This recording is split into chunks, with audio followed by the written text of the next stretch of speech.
Picture this, a crowded shopping mall, a pregnant woman buying baby clothes, and then crack the sound that would destroy a billionaire's empire.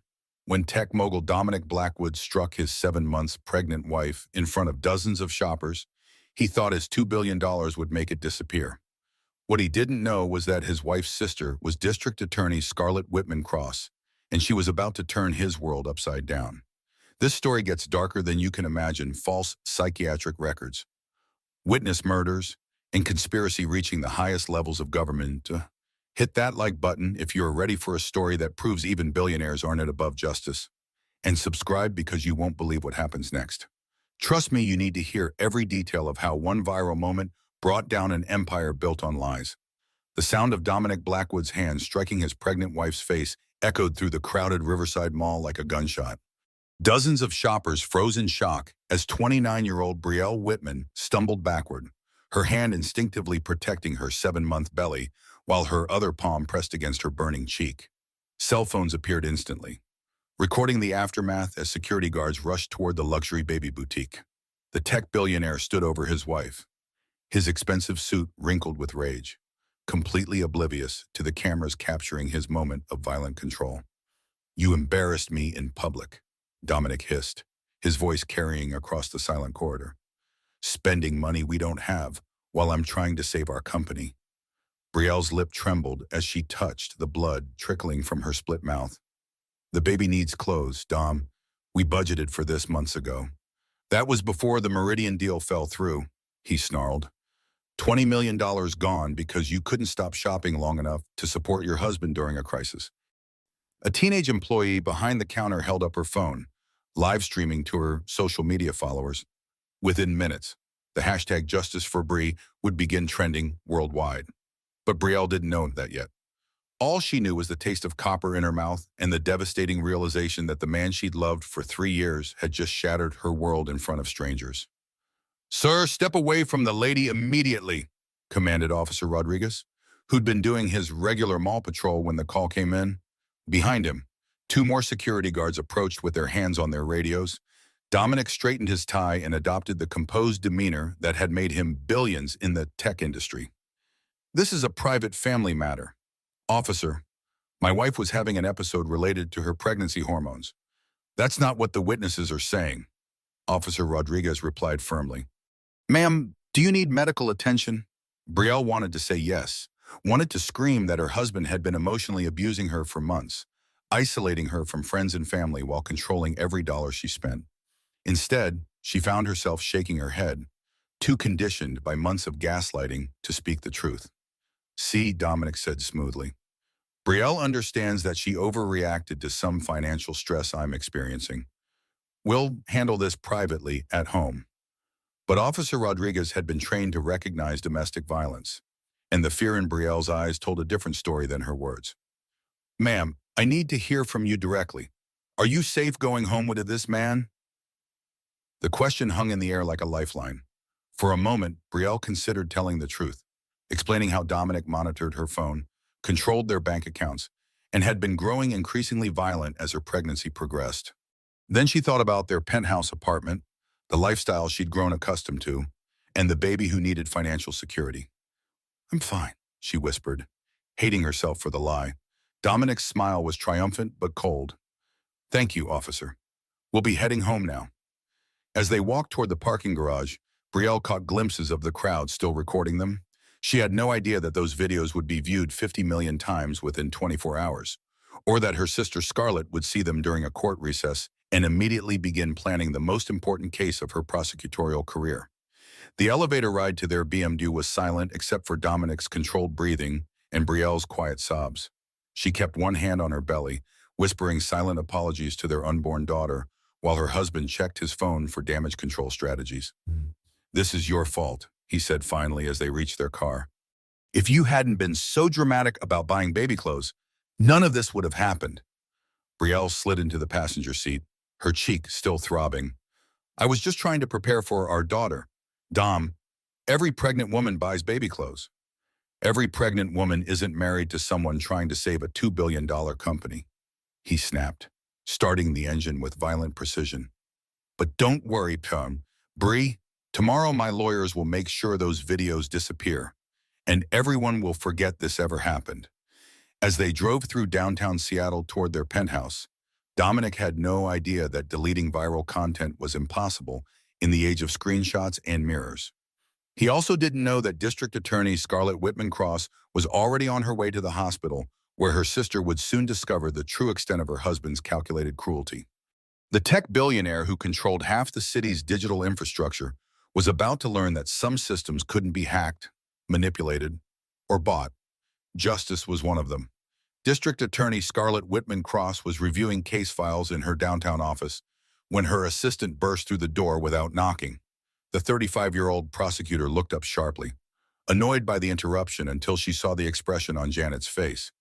"Scarlett, you need to see this immediately," Janet said, holding out her tablet. "It's about your sister." The video began playing before Scarlett could object.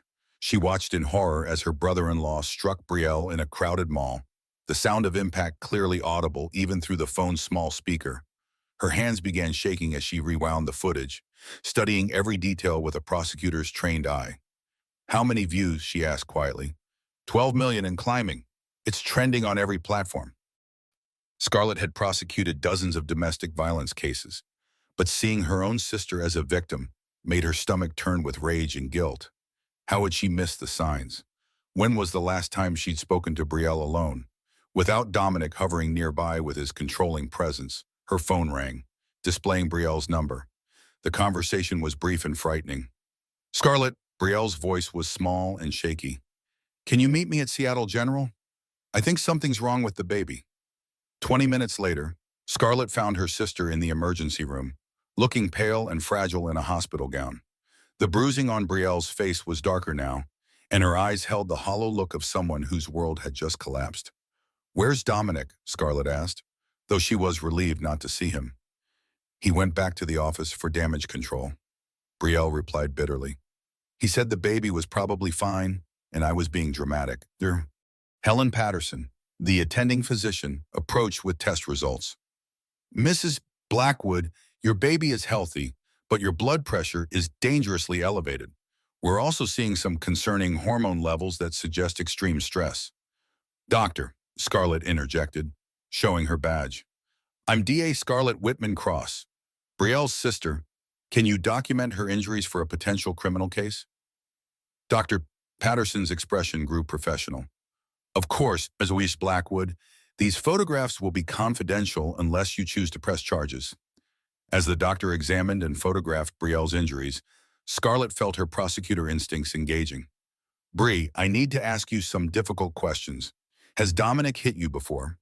Brielle's silence was answer enough. "How long has he been controlling your finances?" "Since we got married 18 months ago," Brielle whispered. "He said I didn't understand business and needed guidance with spending." "What about your friends' family visits?" "He always has reasons why I can't see people. Work events, his mother's health problems, social obligations that are more important." Brielle's voice grew stronger with each admission. "I thought he was protecting me, but he was isolating me." "Wasn't he?" Scarlett nodded grimly. "Classic abuser pattern. What about your phone? Does he monitor your calls?" "Everything goes through his company's system. He says it's for security, but I think he reads my messages." But Patterson returned with disturbing news. "Mrs. Blackwood, we found traces of benzodiazepines in your blood work. Are you taking any anti-anxiety medication?" "No," Brielle said firmly. "I've been careful not to take anything during pregnancy except prenatal vitamins." Scarlett and Dr. Patterson exchanged a meaningful look. "Bri, where do you keep your vitamins?" "In the kitchen. Dominic usually brings them to me with breakfast." The realization hit her like a physical blow. "Oh God, he's been drugging me." "That's felony poisoning of a pregnant woman," Scarlett said, her prosecutor's mind already building the case. "Bri, I need you to listen carefully. This isn't just domestic violence anymore. This is systematic abuse, financial control, and endangering an unborn child." Brielle started crying, finally understanding the full scope of her husband's manipulation. "But everyone thinks he's this brilliant businessman and philanthropist.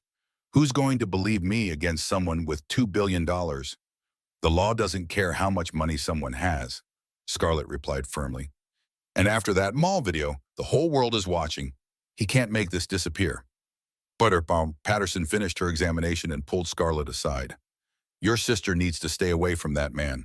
The stress levels we're seeing could trigger premature labor or worse. She's staying with me tonight, Scarlett decided. Bree, we're going to my house to plan our next move. As they prepared to leave the hospital, Scarlett's phone buzzed with a call from her office. The news wasn't good. Boss, we've got a problem, said Detective Brooks Manning, her lead investigator. Dominic Blackwood's legal team is already spinning this. They're claiming Betrayal has a history of mental health issues and that the mall incident was a psychotic episode related to pregnancy hormones. What evidence do they have? Fabricated medical records showing therapy sessions that never happened. Someone with serious money and connections is moving fast to destroy her credibility. Scarlett felt the first chill of genuine concern. Prosecuting a billionaire was different from her usual cases. Dominic had resources she'd never faced before, and he was already using them to manipulate the narrative. Brooks, start building our case immediately. Financial records, phone logs, witness statements from the mall, and find out everything you can about Dominic's first marriage. First marriage. Rich men like him don't usually start with domestic violence. There's always a pattern. As they drove to Scarlett's house, Betrayal placed her hand on her belly and spoke to her unborn daughter. I'm sorry, baby girl. Mama should have protected us sooner. You're protecting her now, Scarlett replied. And tomorrow, we're going to make sure Dominic Blackwood learns that money can't buy him immunity from justice. But neither sister knew that Dominic was already 3 steps ahead, implementing a plan that would nearly destroy them both before the truth finally emerged. Sterling Webb had been cleaning up messes for powerful men for over 20 years, but the Blackwood situation required his most sophisticated approach. The $60 million legal defense fee Dominic had wired to his account that morning proved the tech billionaire understood the gravity of his situation. The video is everywhere. Dominic paced his penthouse office, gesturing angrily at the wall of monitors displaying social media feeds. My stock price dropped 12% overnight. Videos can be contextualized, Sterling replied smoothly, reviewing the case file his team had assembled. Your wife's medical history shows several concerning patterns. He spread documents across Dominic's marble conference table. 3 psychiatric hospitalizations between ages 19 and 23, history of self-harm, previous claims of abuse against 2 former boyfriends that were later recanted. Dominic stopped pacing. Those records don't exist. Betrayal's never been hospitalized for mental health issues. They exist now, Sterling said with a thin smile. My firm maintains relationships with certain medical data companies. For a client of your stature, we can ensure that historical records accurately reflect the psychological instability that led to yesterday's public episode. The implications sank in slowly. You're manufacturing evidence. I'm providing legal context for your wife's erratic behavior. The mall security guard who initially reported the incident has also reconsidered his statement. Apparently, he now recalls Mrs. Blackwood falling and striking her face on a display case while having what appeared to be a panic attack. Dominic studied the fabricated medical records, impressed despite himself. What about the witnesses with cell phone videos? Social media is surprisingly unreliable, Sterling explained. Angles can be deceiving, audio can be unclear. Witnesses often see what they expect to see rather than what actually happened. His phone buzzed with an update from his investigative team. Speaking of witnesses, we found something interesting about your sister-in-law. District Attorney Scarlett Whitman Cross has been having an affair with her lead investigator, Detective Brooks Manning. His divorce was finalized last month. Dominic's eyes lit up with predatory interest. Can we use that professional misconduct charges would force her recusal from your case? Without her experience and motivation, the prosecution becomes routine. Most ADAs won't risk their careers fighting a billionaire over a misdemeanor domestic dispute. While Sterling outlined his character assassination strategy, Betrayal was discovering that her nightmare had only begun. At Scarlett's house, she tried calling her best friend Maya to explain what had happened, only to learn that Dominic had been poisoning those relationships for months. Bree, I'm sorry, but I can't get involved in this, Maya said uncomfortably. Dominic called this morning. He said you've been struggling with postpartum depression early and might say things about him that aren't true. Postpartum depression, Maya. I'm still pregnant. That doesn't even make medical sense. He sounded really concerned about you. He mentioned that you've been having episodes and that your family is enabling your delusions instead of getting you help. The call ended with Maya promising to be there when you're ready to get better, leaving Brielle staring at her phone in disbelief.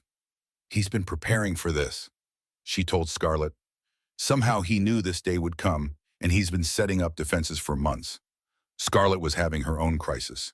3 reporters had called her office asking about her relationship with Detective Manning, and the State Bar Association had received an anonymous complaint about her conducting a personal vendetta against Dominic using prosecutor resources. We're being professionally assassinated, she realized. Dominic's lawyers are trying to remove me from the case.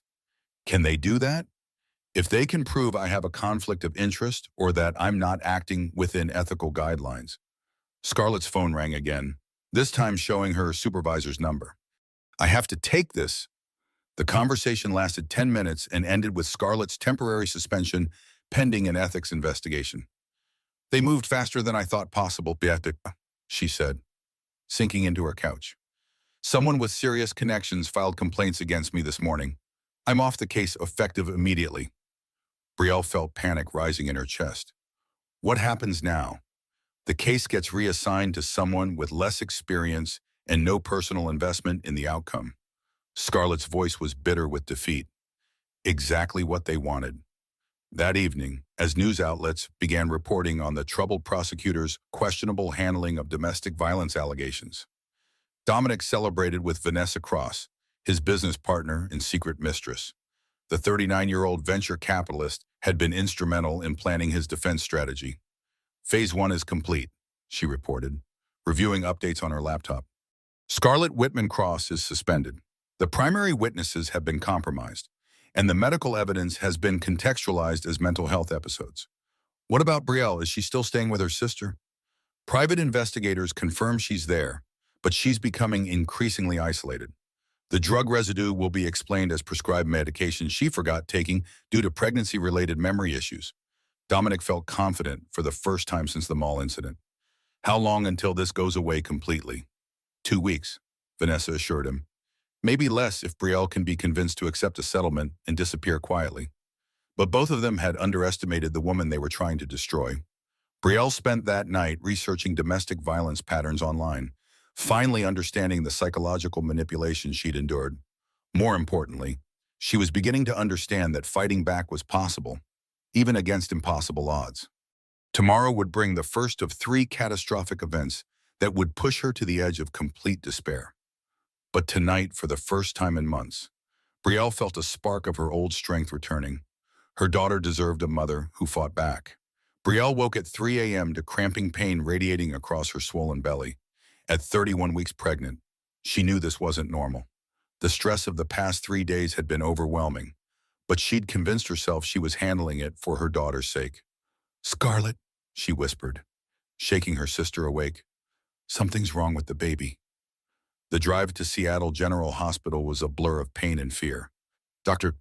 Patterson met them in the emergency room with grave news after a quick examination. Brielle, you're in premature labor. The stress has triggered early contractions, and we need to stop them immediately or your baby will be born at 31 weeks. Is she going to be okay? Brielle asked through tears.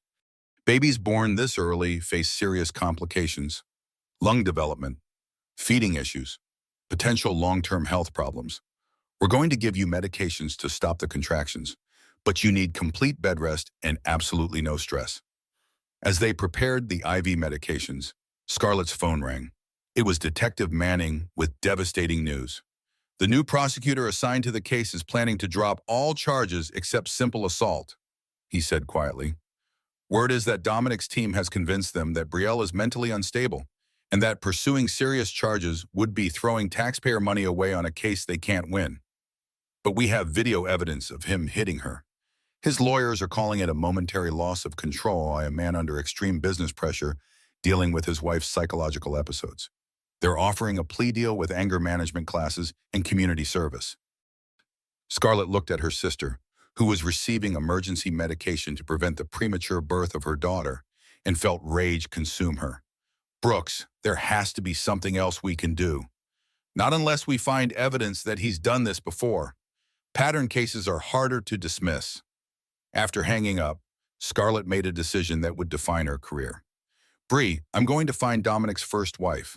If he's abusive, this isn't his first victim. But tracking down Dominic's ex-wife proved impossible through normal channels. Public records had been scrubbed clean, and the divorce proceedings were sealed. It was as if his first marriage had been erased from existence. While Scarlett pursued dead ends, Dominic was implementing the next phase of his plan. He arrived at the hospital with an enormous bouquet of flowers and a performance worthy of an Oscar. "My poor wife," he said loudly enough for nurses to hear. "I've been so worried about her psychological state. The business stress has been affecting us both, but I never imagined she would have a complete breakdown and hurt herself." "Hurt herself?" Dr. Patterson asked sharply. "The incident at the mall. Brielle has been having episodes where she becomes violent and then doesn't remember what happened.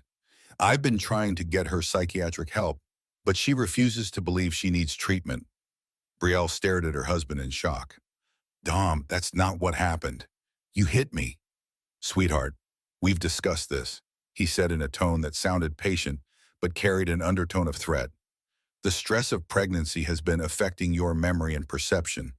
The doctors have explained that this is common with your medical history." "What medical history?" Dominic produced a folder thick with fabricated documents. The psychiatric hospitalizations, the suicide attempts, the previous claims of abuse that you later admitted were delusions. "Dr. Patterson, I'm concerned that my wife is having another episode. Is there a psychiatric evaluation protocol for patients experiencing pregnancy-related psychosis?" Dr. Patterson studied the documents with growing alarm.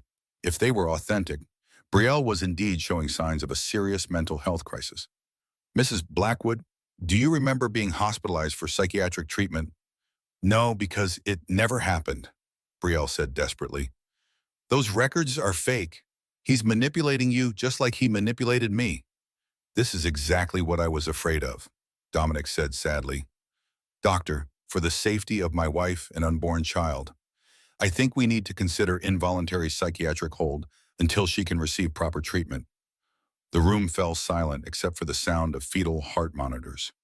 Brielle realized with growing horror that Dominic's plan was more sophisticated than she'd imagined.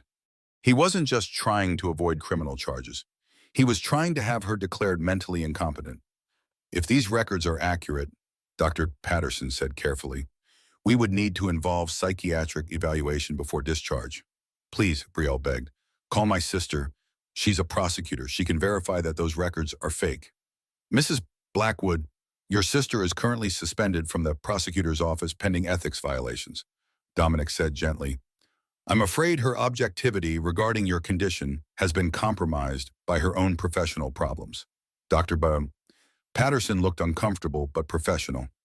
"Mr. Blackwood, I'll need to consult with our psychiatric staff about the appropriate protocol." After the doctor left, Dominic leaned close to Brielle's hospital bed.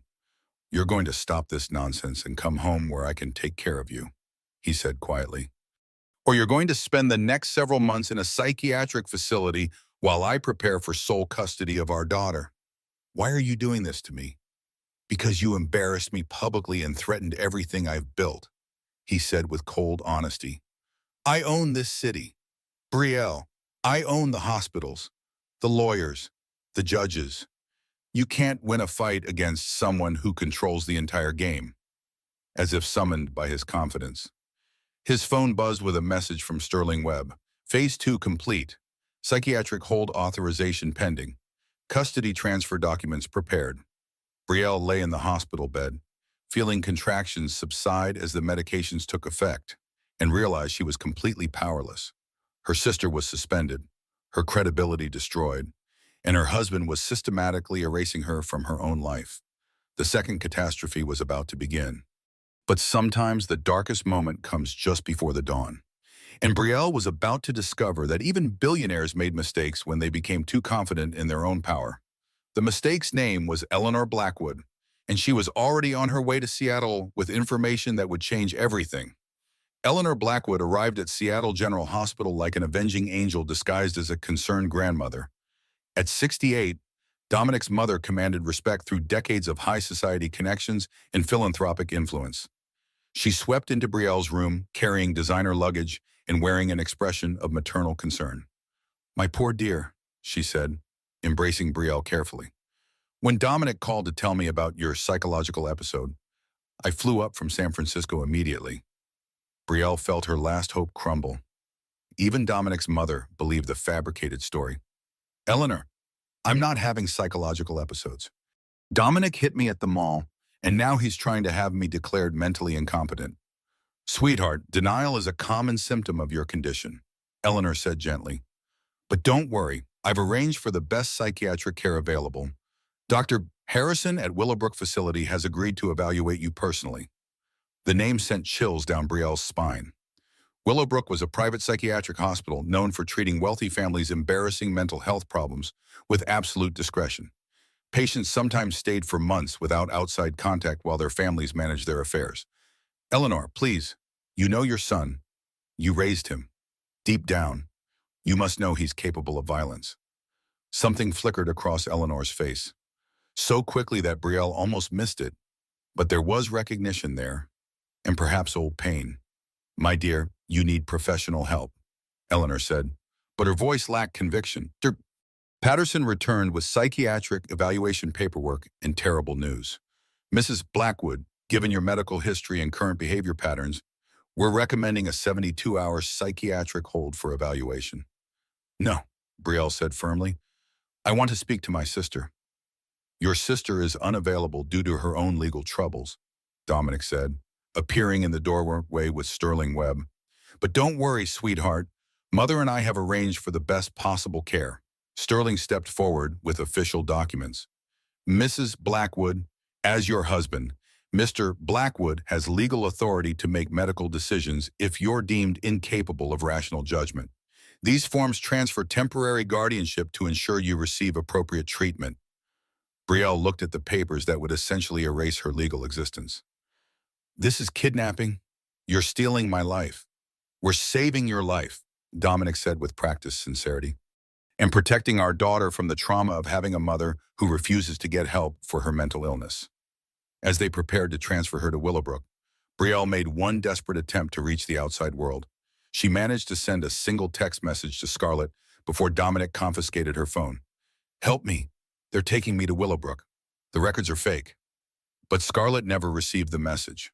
Dominic's tech company had been monitoring and filtering all communications between the sisters for weeks, ensuring their isolation was complete.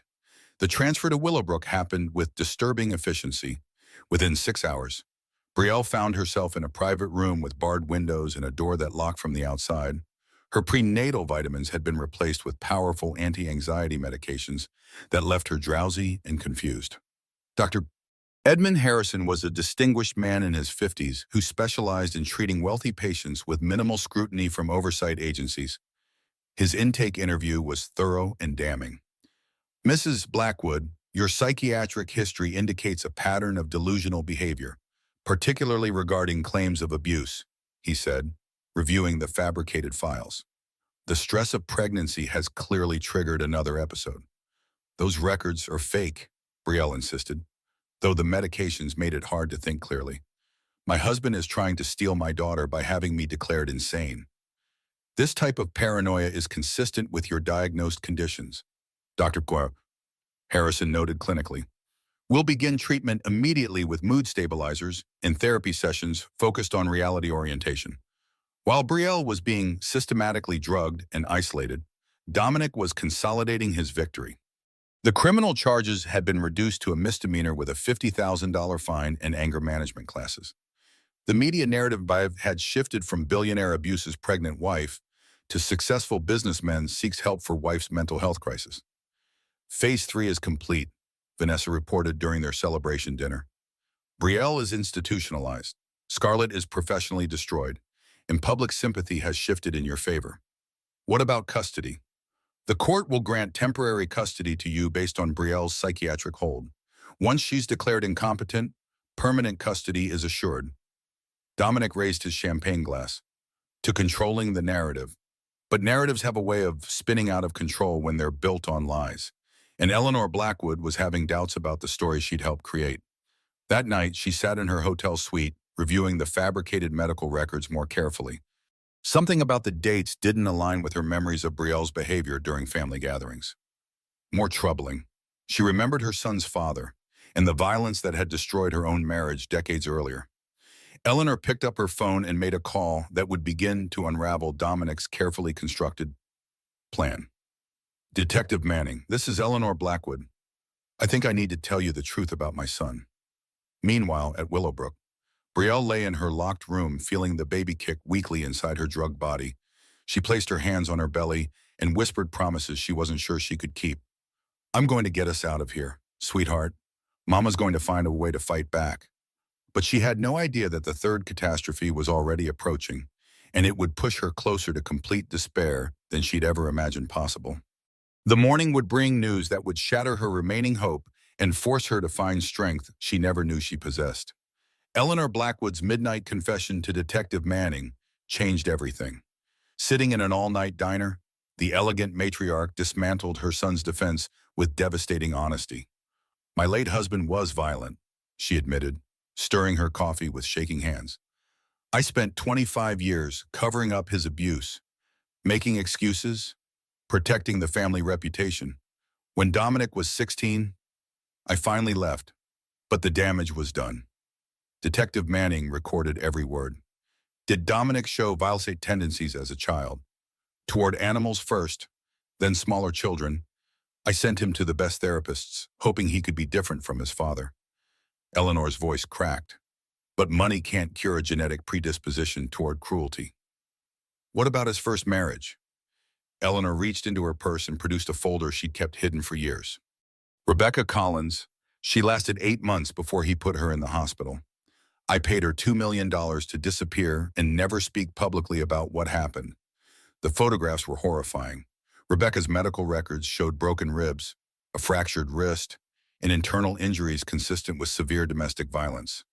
Her psychiatric evaluation described symptoms of severe PTSD and trauma-induced depression. Where is Rebecca now? Phoenix, I think. She changed her name after the divorce and works as a victim advocate for domestic violence survivors. The irony isn't lost on me. Detective Manning felt the case reshaping itself. Mrs. Blackwood, why are you telling me this now? Because I watched my son manipulate that poor girl just like his father manipulated me. I helped him put Brielle in a psychiatric hospital to cover up his crimes, and I can't live with myself. While Eleanor provided the evidence that would eventually free Brielle, the situation at Willowbrook was deteriorating rapidly. Dr. Harrison had increased Brielle's medication dosage after she refused to admit to having delusions about her husband's abuse. Mrs. Blackwood, your resistance to treatment is concerning, he said during their morning session. We may need to consider electroconvulsive therapy to reset your delusional thought patterns. Brielle forced herself to focus through the medication fog. You're talking about shocking my brain while I'm pregnant. That could hurt my baby. Your baby would be better served by having a mentally stable mother. Dr. Harrison replied coldly. Mr. Blackwood has agreed to any treatment necessary to restore your psychological health. The threat of electroshock therapy while pregnant was the final straw. That night, Brielle forced herself to vomit the evening medications and began planning an escape that seemed impossible. Meanwhile, Scarlett was fighting her own battle against professional destruction. The ethics investigation had revealed the extent of Dominic's influence within the legal system. Judges, prosecutors, and law enforcement officials had received donations from his various charitable foundations, creating a web of financial obligation. They're not just trying to discredit me, she realized during a meeting with her lawyer. They're trying to control the entire justice system in this city. Her phone buzzed with a call from Detective Manning.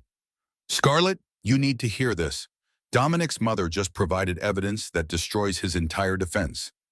The recordings of Eleanor's confession were devastating, but they came too late.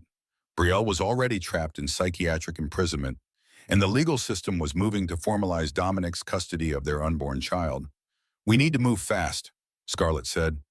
If Brielle gives birth while institutionalized, Dominic gets automatic custody as the stable parent.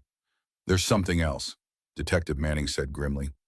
We found Rebecca Collins, his first wife. She's agreed to testify, but she's terrified. Apparently, Dominic has been monitoring her for years, making sure she stays silent. The revelation that Dominic had been stalking his first victim for over a decade added new criminal charges to their case, but it also demonstrated the extent of his power and paranoia. At Willowbrook, Brielle discovered she wasn't Dominic's only victim currently imprisoned there. During a supervised group therapy session, she met Jennifer Walsh, a former employee who tried to report Dominic's financial crimes to federal authorities.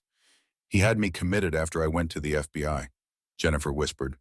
"Said I was having a psychotic breakdown and making delusional accusations against my employer." "How long have you been here?" "8 months.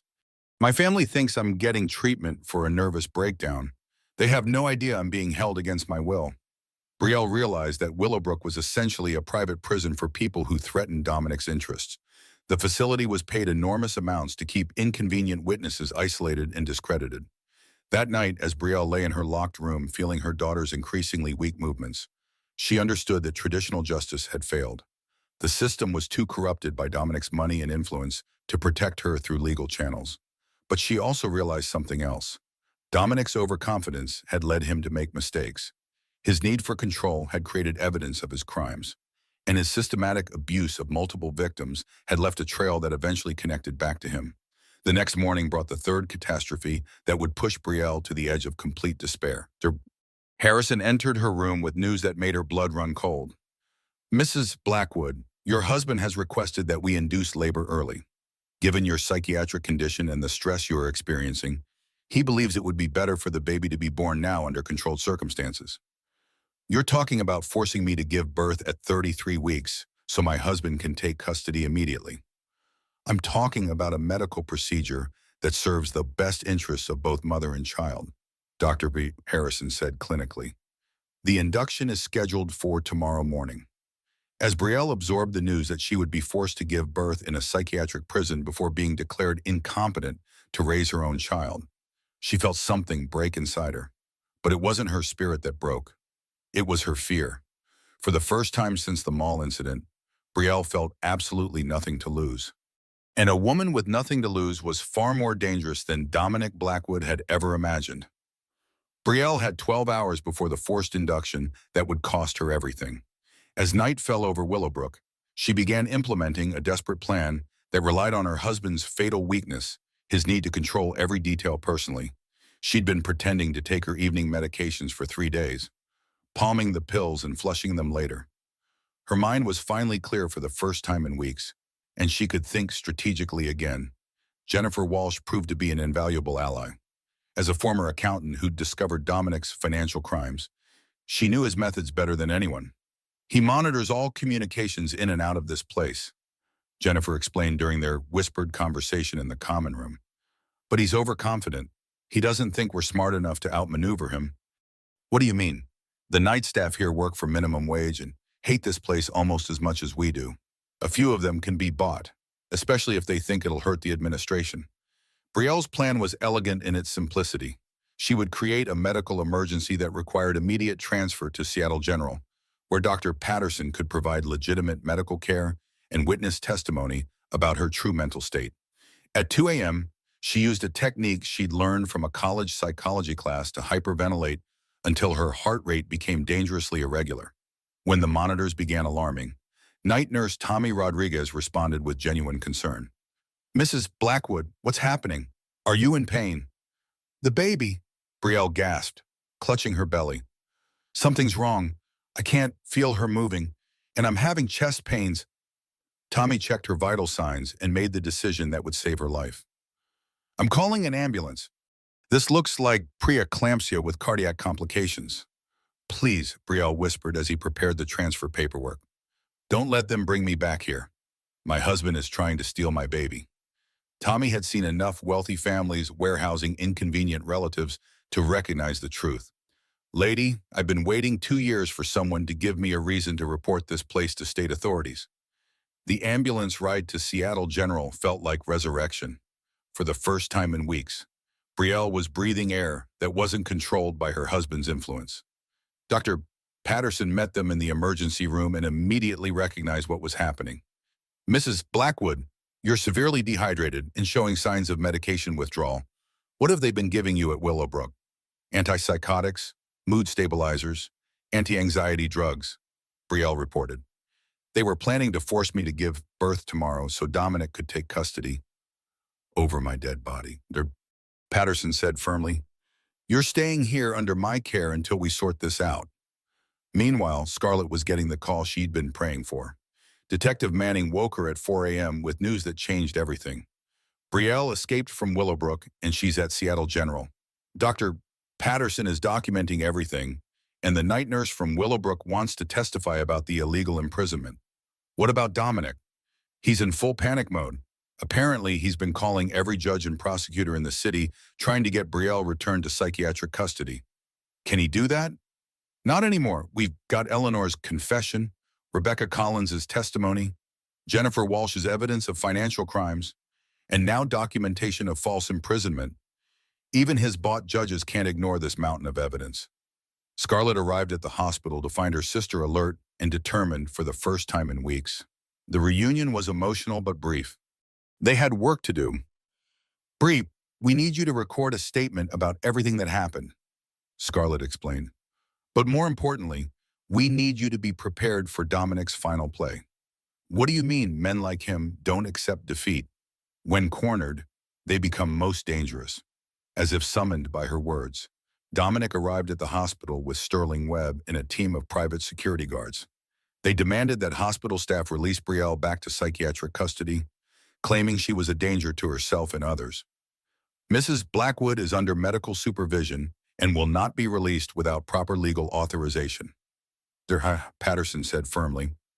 "I have legal authorization," Sterling said, producing a court order signed by Judge Hamilton, one of Dominic's longtime golf partners.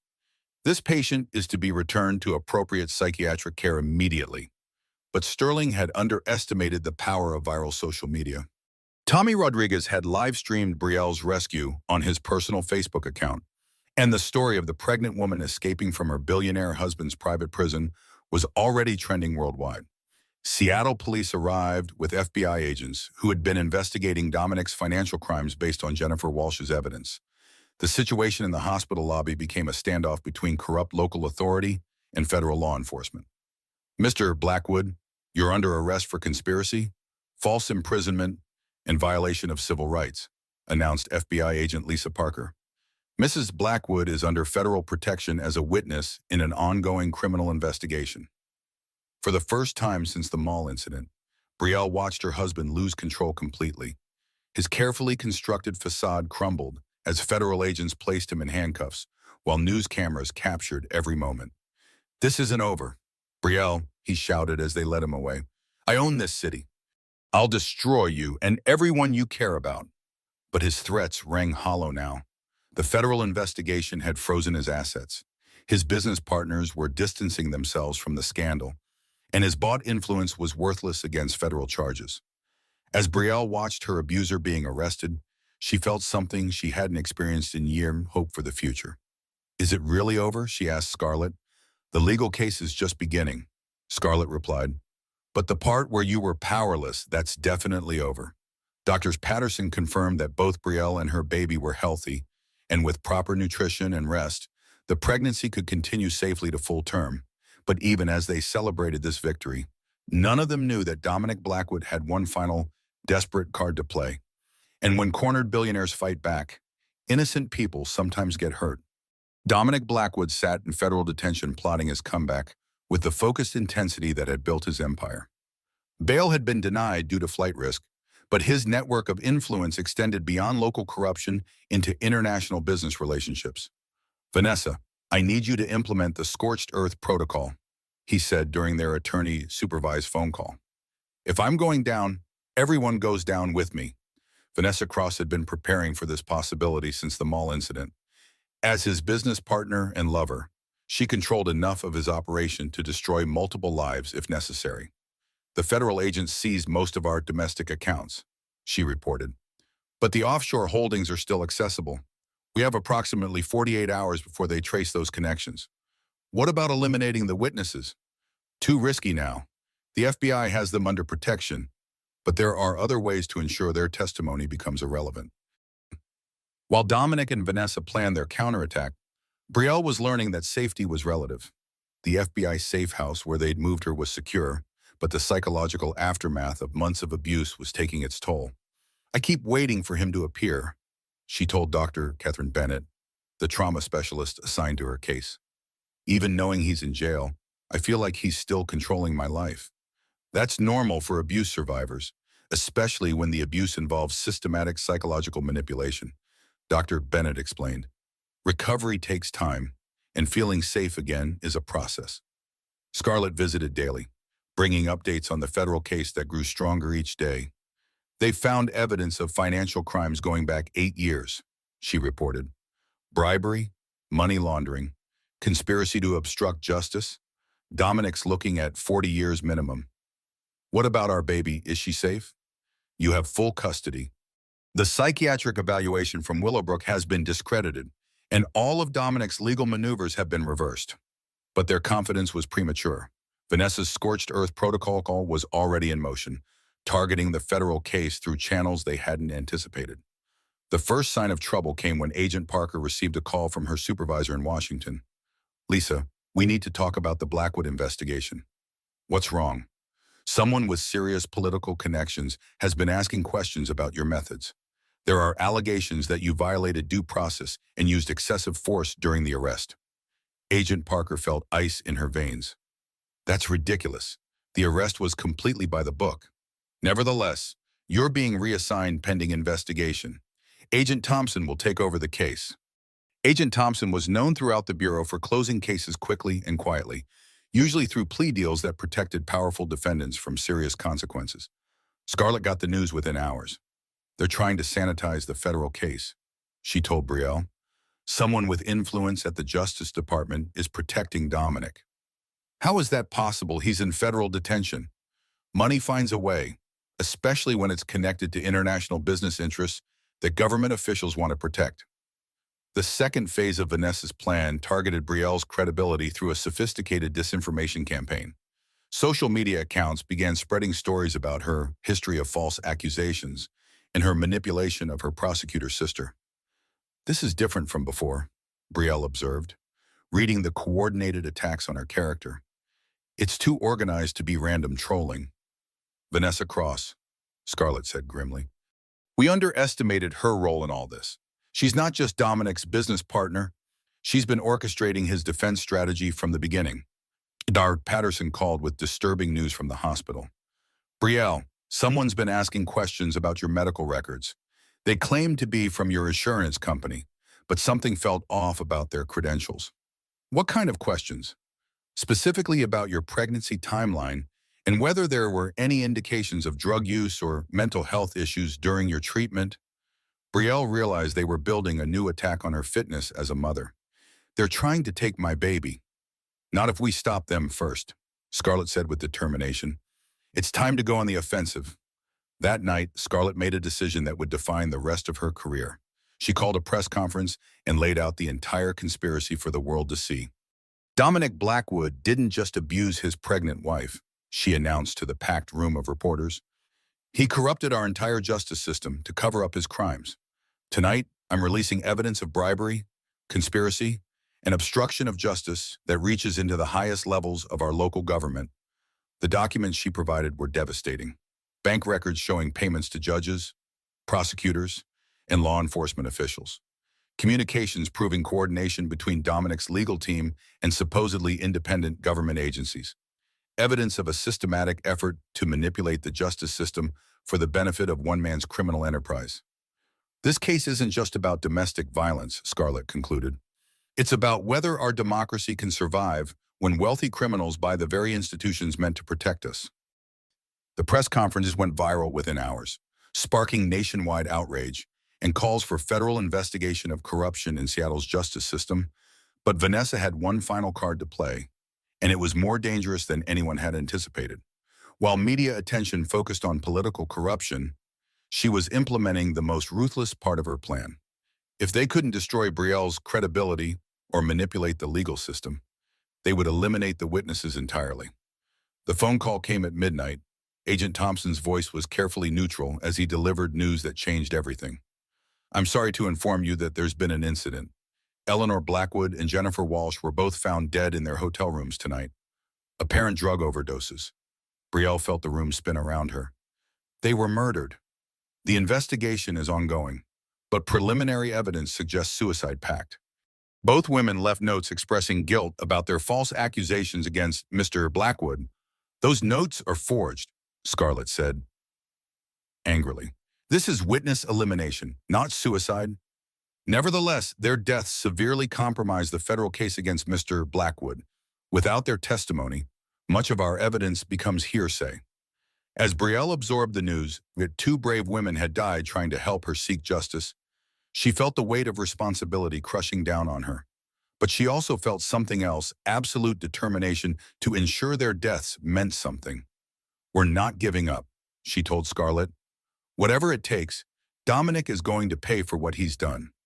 But paying for his crimes was about to become much more complicated, because Vanessa Cross had just eliminated the key witnesses and was preparing to negotiate Dominic's release through channels that made federal agents look powerless.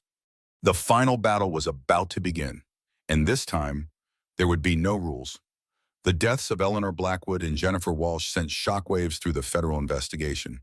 But they also triggered something Vanessa hadn't anticipated: public outrage that transcended political influence and money.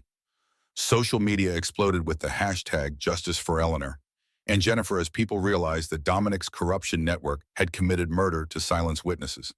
The story dominated international news, turning the case from a domestic violence prosecution into a symbol of systemic corruption.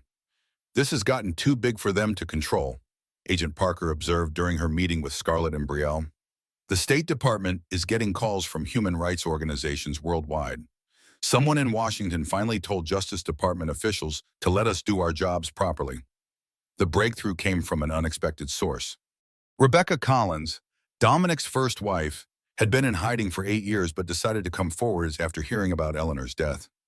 Eleanor saved my life when she paid me to disappear, Rebecca told the federal grand jury via a secure video link. I owe it to her memory to tell the truth about what her son did to me. Her testimony was devastating. Medical records, photographs, and psychological evaluations painted a picture of systematic torture that lasted throughout their brief marriage. More importantly, Rebecca had kept evidence that proved Eleanor's payments came from her personal accounts, not from Dominic's business, contradicting his claims that his mother was part of a conspiracy against him. The federal case was rebuilt with new evidence, but the most damaging testimony came from an unexpected source, Vanessa Cross herself. FBI agents had discovered her offshore accounts and traced financial transactions that proved she'd orchestrated the witness murders. Facing life in prison for federal charges, she decided to cooperate in exchange for a reduced sentence. Dominic planned everything from the beginning. She testified at his federal trial. The psychological abuse, the false medical records, the corruption of government officials, and ultimately the elimination of witnesses who threatened his freedom. Her cooperation provided prosecutors with recordings, financial documents, and communications that proved Dominic had been operating a criminal enterprise disguised as a legitimate business empire. The trial lasted 6 weeks and received international media coverage. Brielle's testimony was the emotional centerpiece, broadcast live to millions of viewers worldwide. He didn't just hit me, she said from the witness stand, her 9-month pregnant belly visible to the jury. He tried to erase my entire existence as a human being. He wanted to turn me into a possession that he could control completely. Defense attorney Sterling Webb's strategy crumbled under the weight of evidence. His attempts to portray Dominic as a victim of vindictive women fell flat when confronted with recordings of his client planning witness murders. The defendant believed that his wealth placed him above the law. Prosecuting attorney Maria Santos said in her closing argument, he corrupted judges, bribed officials, and ultimately ordered the deaths of witnesses who threatened to expose his crimes. This case is about more than domestic violence. This is about preserving the rule of law in America. The jury deliberated for 18 hours before returning with their verdict. On the charge of conspiracy to commit murder in the first degree, we find the defendant guilty. On the charge of racketeering, we find the defendant guilty. On the charge of domestic violence with intent to cause great bodily harm, we find the defendant guilty. Judge Diana Thornfield delivered the sentence that millions of people worldwide had been waiting to hear. Mr. Blackwood, You used your wealth and influence to corrupt our justice system and silence witnesses through violence and intimidation. The court sentences you to life in federal prison without the possibility of parole. As federal marshals led Dominic away in chains, he turned toward Brielle one final time. But instead of the rage and threats she expected, she saw something that surprised her defeat, and perhaps the first genuine emotion he'd ever shown. "I'm sorry," he said quietly, though whether he meant it or was still manipulating remained unclear. 3 weeks later, Brielle gave birth to healthy Emma Rebecca Whitman at Seattle General Hospital. She'd legally changed her name back to her maiden name and chosen her daughter's middle name to honor Rebecca Collins, who had found the courage to testify despite years of fear. "She's perfect," Patterson said, placing the baby in Brielle's arms. 8 pounds, 2 ounces, and absolutely beautiful. Scarlett held her niece for the first time and felt overwhelmed by the journey they'd all survived. She's going to grow up knowing that justice is possible, even against impossible odds. The federal investigation had exposed corruption in dozens of government agencies, leading to 23 additional convictions and comprehensive reform of oversight procedures. Scarlett was nominated for State Attorney General based on her role in exposing the conspiracy. Vanessa Cross received a 25-year sentence for her role in the murders and conspiracy. Sterling Webb was disbarred and faced state charges for obstruction of justice. 6 months after Emma's birth, Brielle addressed the United Nations Human Rights Council about domestic violence and corruption. "My story proves that no amount of money or power can permanently silence the truth," she said to the assembled delegates. "But it also proves that justice requires ordinary people to find extraordinary courage when institutions fail." She established the Eleanor Blackwood Foundation for Domestic Violence Survivors, funded by the liquidation of Dominic's assets. The foundation provided legal assistance, safe housing, and counseling services for victims who couldn't afford traditional support systems. 1 year after the mall incident that changed her life, Brielle stood in the same spot where Dominic had struck her, but now she was there by choice, speaking at a rally for domestic violence awareness. "Violence can destroy your present," she told the crowd, holding 1-year-old Emma in her arms, "but it cannot destroy your future unless you let it." The millionaire who had slapped his pregnant wife at a mall was serving life in federal prison. His victim had become a powerful advocate for justice, raising her daughter in a world where domestic violence was taken seriously and wealthy abusers faced real consequences. The trial was over, but Brielle's mission of helping other survivors was just beginning. She had learned that justice wasn't just about punishment, it was about ensuring that what happened to her would never happen to another woman again. As she watched Emma take her first steps in their safe, peaceful home, Brielle knew that some victories were worth any price. Her daughter would grow up knowing that courage could triumph over cruelty, and that sometimes the most powerful weapon against injustice was simply refusing to be silenced.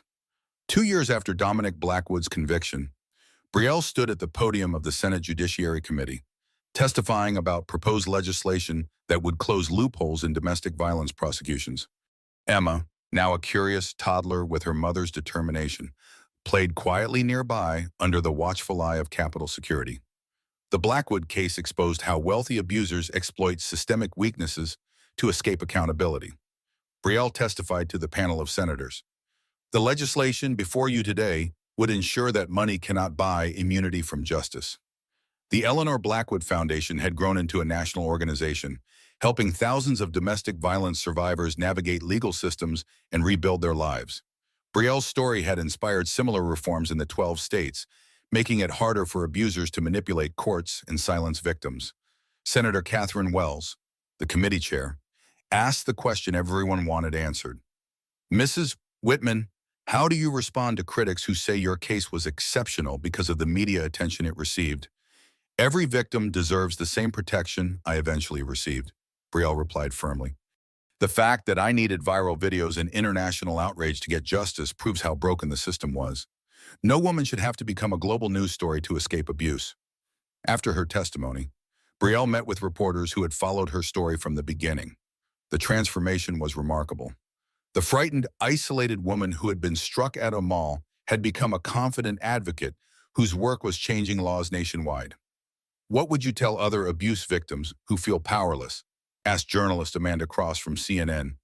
"I would tell them what I learned: your abuser's power is an illusion built on your silence and society's indifference. When you find your voice and refuse to accept abuse as normal, that illusion crumbles. Emma toddled over to her mother, babbling happily in the way that always made Brielle smile. And I would tell them that their children are watching. We have a responsibility to show them that love doesn't hurt, and that standing up for yourself is always worth the risk. Scarlett, now serving as State Attorney General, joined them for dinner at a restaurant near the Capitol. The sisters' relationship had deepened through their shared trauma and triumph. The latest reports show domestic violence prosecutions are up 30% nationwide since the Blackwood case, Scarlett reported. Judges are taking these crimes more seriously, and victims are more likely to report abuse. What about Emma's future? Asked one reporter. How do you plan to discuss her father with her as she grows up? Brielle looked down at her daughter, who was contentedly eating mac and cheese and giggling at funny faces from nearby diners. I'll tell her the truth in age-appropriate ways. Her biological father made terrible choices that hurt people, but he doesn't define her future or her worth. She'll know that she comes from a family of strong women who fought for justice. Scarlett added, that's the legacy that matters. As they walked back to their hotel, Brielle reflected on how completely her life had changed. The penthouse apartment and designer clothes were gone, replaced by a modest home and practical wardrobe. But the fear and isolation had also vanished, replaced by purpose and genuine happiness. Her phone buzzed with a text from Dr. Patterson. Saw your testimony on the news. So proud of how far you've come. Emma is lucky to have such a brave mama. The next morning brought news that provided perfect closure to their long journey. Dominic Blackwood had died in federal prison, apparently from complications related to a heart attack. There was no suspicion of foul play. The stress of imprisonment and loss of control had simply overwhelmed his system. How do you feel about it? Scarlett asked when they received the news. Brielle surprised herself with her answer. Sad, mostly. Not for him, but for all the good he could have done with his intelligence and resources if he'd chosen differently. And sad for Emma, who will never have the chance to know a better version of her father. Do you think he ever felt genuine remorse? Maybe at the end, but it doesn't matter now. What matters is that he can never hurt anyone else, and that his victims can finally have complete peace. The Eleanor Blackwood Foundation held a memorial service for Eleanor and Jennifer Walsh, honoring the courage they'd shown in speaking truth to power. Their deaths had not been in vain. They had sparked reforms that would protect countless future victims. Eleanor chose justice over protecting her son, Brielle said during the service. Jennifer chose truth over her own safety. Their courage made it possible for others to come forward and break cycles of abuse and corruption. As the service concluded, Brielle felt a sense of completion that had eluded her during the trials and public attention. Justice had been served, reforms were in place, and she was building a life focused on helping others rather than surviving trauma. Emma took her first real steps during the service, walking confidently from Brielle to Scarlett while the assembled survivors applauded. The symbolism wasn't lost on anyone present. A new generation was literally taking its first steps in a world where domestic violence was taken seriously and victims were believed. That evening, as Brielle tucked Emma into bed in their hotel room, she read from a children's book about brave princesses who saved themselves. Emma listened with wide eyes, already showing signs of the intelligence and determination that ran in their family. Mama brave? Emma asked, using her limited vocabulary to process the concept. Sometimes Mama had to be very brave, Brielle replied. But the most important thing is that we're safe now, and we're going to make sure other mamas and babies are safe too. As Emma drifted off to sleep, Brielle stepped onto the hotel balcony and looked out over Washington, D.C. 2 years ago, she'd been a terrified victim with no apparent options for escape. Now she was testifying before Congress and running a foundation that was changing laws nationwide. The journey from victim to survivor to advocate had been painful beyond description, but it had also revealed strengths she never knew she possessed and connected her to a community of women who refused to accept abuse as inevitable. Her phone buzzed with messages from survivors around the world, sharing their stories and thanking her for giving them hope. Each message reminded her that her decision to fight back had ripple effects far beyond her own life. Tomorrow would bring new challenges, new survivors to help, and new battles for justice. But tonight, for the first time in years, Brielle felt completely at peace. She had survived. She had fought back. She had won. And most importantly, she had ensured that Emma would grow up in a world where domestic violence was neither tolerated nor ignored, where wealthy abusers faced real consequences, and where victims had voices that could not be silenced. The millionaire who had slapped his pregnant wife at a mall was dead. His victim was alive, thriving, and changing the world. Sometimes, that's exactly how justice is supposed to work.